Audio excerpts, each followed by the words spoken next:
रुड़की शहर आजकल दो चीज़ों के लिए बहुत मशहूर है। एक तो इंडियन इंस्टीट्यूट ऑफ टेक्नोलॉजी और दूसरा ऋषभ पंत।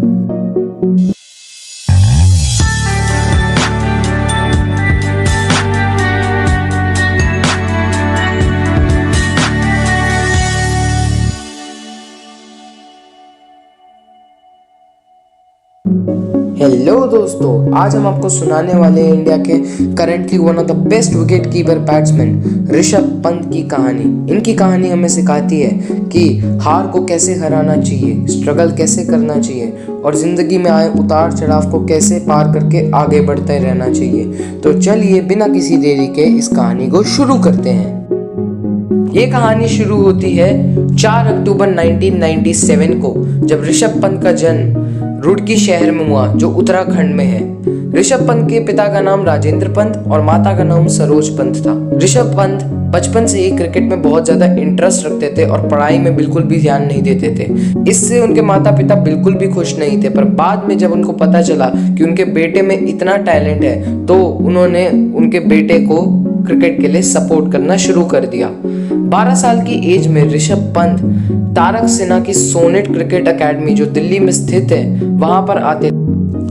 तारक सिन्हा शिखर धवन के भी कोच रह चुके हैं। ऋषभ पंत और उनकी मां जब दिल्ली आती थी तो उनके पास यहाँ रहने के लिए कोई घर नहीं था, इसलिए वो मोती बाग गुरुद्वारे में अपनी रात गुजारते थे। तारक सिन्हा ने ऋषभ पंत को सजेस्ट किया कि वो राजस्थान चले जाए जहां वो अपने क्रिकेट को ज़्यादा टाइम दे सके, और ऋषभ पंत ने उनकी बात मान के राजस्थान की क्रिकेट एकेडमी में एडमिशन ले लिया। उन्होंने अंडर 14 और अंडर 16 लेवल पे वहां के लिए क्रिकेट खेला, लेकिन वहां उन्हें बहुत ज़्यादा भेदभाव का सामना करना पड़ा क्योंकि वहां के लोग उन्हें एक आउटसाइडर ट्रीट करते थे और इसी वजह से उन्हें उस एकेडमी से निकाल दिया गया। वो अपने क्रिकेट करियर को बचाना चाहते थे, इसलिए वो वापस दिल्ली आए और दिल्ली के लिए खेलना शुरू कर दिया। इसका नतीजा उन्हें मिला क्योंकि उन्हें रणजी ट्रॉफी में 2015-16 के सीजन में डेब्यू करने का मौका मिला और उसी साल उन्होंने विजय हजारे ट्रॉफी में भी डेब्यू करा। 2016-17 के रणजी ट्रॉफी सीजन में ऋषभ पंत ने दिल्ली की ओर से खेलते हुए महाराष्ट्र के खिलाफ 308 रन बनाए, जिसकी बदौलत वो 3rd यंगेस्ट इंडियन बन गए जिन्होंने फर्स्ट क्लास क्रिकेट में ट्रिपल सेंचुरी मारी। 2016 में ही उन्होंने 48 बॉल के अंदर 100 रन बनाए थे झारखंड के अगेंस्ट। 2017 में उन्हें विजय हजारे ट्रॉफी में दिल्ली की कप्तानी भी मिली थी। ऐसे और भी कई रिकॉर्ड्स ऋषभ पंत ने डोमेस्टिक लेवल पे तोड़े। 2015 में उन्हें 2016 के अंडर 19 वर्ल्ड कप के लिए स्क्वाड में इंक्लूड किया गया, जहां उन्होंने बहुत अच्छा प्रदर्शन किया।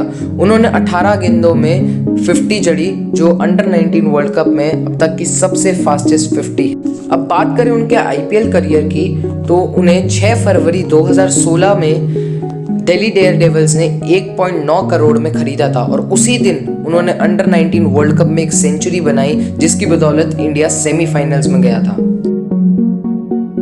ऋषभ पंत ने अपने पहले आईपीएल सीजन के तीसरे गेम में 69 रन जड़े 40 बॉल्स के अंदर गुजरात लायंस के अगेंस्ट, जहां उन्होंने अपने टैलेंट का बहुत अच्छा प्रदर्शन किया। लेकिन पहले 2 सीजन में उनका कुछ खास प्रदर्शन नहीं रहा। सीजन 11 जो 2018 में हुआ, वहां Rishabh Pant 2nd highest run scorer बने पूरे आईपीएल के, और उनकी सबसे यादगार पारी थी उनकी 128 रन की, जो उन्होंने सनराइजर्स हैदराबाद के अगेंस्ट जड़ी थी।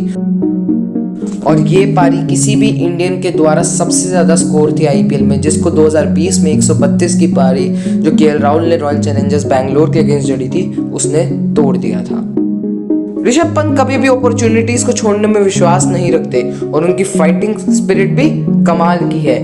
इसके लिए मैं आपको एक किस्सा सुनाता हूँ। 2017 में ऋषभ पंत के पिता राजेंद्र पंत का देहांत हो गया और वो उसी समय आईपीएल खेल रहे थे। जिस दिन उनके पिता का देहांत हुआ उस दिन उनका आईपीएल मैच था, तो वो अपने पिता का अंतिम संस्कार करके सीधा मैच में पहुंचे और उसी मैच में दिल्ली के लिए 50 रन की पारी खेली। 2016 की अंडर 19 टीम में ऋषभ पंत की राहुल द्रविड़ ने काफ़ी मदद की। उन्होंने उनकी बैटिंग स्किल्स और विकेट कीपिंग स्किल्स पे काफ़ी काम किया। 2021 में ऋषभ पंत को दिल्ली कैपिटल्स ने उनका कैप्टन बनाया क्योंकि उनके captain Shreyas Iyer shoulder injury की वजह से अनअवेलेबल थे। और उन्होंने पहले ही मैच में कैप्टेंसी करते हुए MS धोनी की टीम चेन्नई सुपर किंग्स को हरा दिया। ऋषभ पंत को 2019 के वर्ल्ड कप में भी मौका दिया गया जहां उन्होंने अच्छा प्रदर्शन किया, लेकिन 2019 के वर्ल्ड कप के सेमीफाइनल में हारने के बाद उन्हें बहुत ज़्यादा ट्रोल किया गया। उसके बाद उन्हें कई सारे टूर्स में मौका दिया गया, लेकिन वो हर टूर में फ्लॉप होते गए। कहते हैं ना कि ज़िंदगी में हर समय कामयाबी नहीं आती, उतार चढ़ाव तो देखने ही पड़ते हैं। और उसके बाद उनका IPL 2020 भी फ्लॉप रहा, लेकिन उन्हें फाइनल में एक कमाल की 50 लगाई जहाँ से उन्होंने बता दिया कि मेरा फॉर्म वापस आ रहा है। और फिर उन्हें ऑस्ट्रेलिया टूर में रेड बॉल क्रिकेट में मौका दिया गया जहां उन्होंने बहुत अच्छा प्रदर्शन किया। और गाबा के टेस्ट को कौन भूल सकता है जिसने ऋषभ पंत को सबका हीरो बना दिया। फिर इंग्लैंड के खिलाफ भी उन्होंने बहुत अच्छा करा और उन्हें वाइट बॉल क्रिकेट में भी मौका दिया जहां उन्होंने ODI सीरीज में 2 मैचेस में 2 50s लगाई। ऋषभ पंत एडम गिलक्रिस्ट को अपना आइडल मानते हैं और अपने अग्रेसिव माइंडसेट और छक्के लगाने की एबिलिटी के लिए जाने जाते हैं। जब मैं बैटिंग करने जाता था तो तब मैं सिर्फ एक चीज़ सोचता था, मेरे को छक्के मारना है। माइंडसेट यही होता था। रणजी ट्रॉफी में जब गया था तो टारगेट ये नहीं था कि 1000 रन करने, टारगेट ये था 50 छक्के मारने। 50 छक्के मारना है? 49 मारे थे सर मैंने एक सीजन में।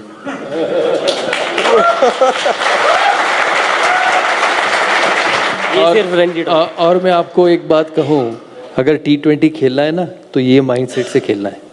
And this is the right mindset for T20। उनके अनऑर्थोडॉक्स शॉट्स के लिए भी वो बहुत ज़्यादा फेमस हैं। उनमें से एक रिवर्स स्वीप है।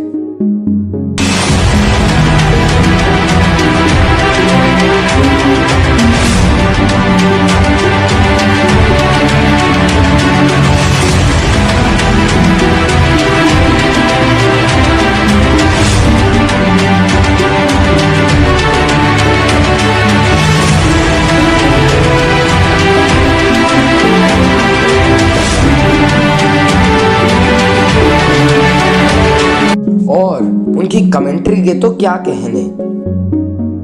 On his back, not a deep long off. ऐसे वेब फेंको web. The Australians attempted in the air. Yeah, pretty hard to get the ball to mid-off. The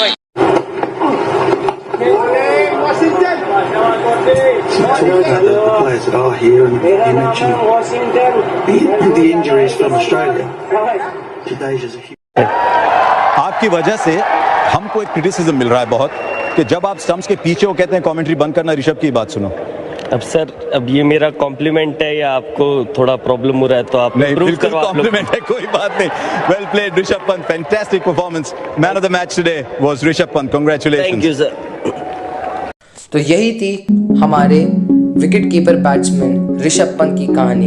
उम्मीद है कि आप इससे इंस्पायर हुए होंगे और आपके अंदर भी मोटिवेशन जागा होगा। उम्मीद करते हैं कि ऋषभ पंत WTC फाइनल में भी अच्छा प्रदर्शन करेंगे।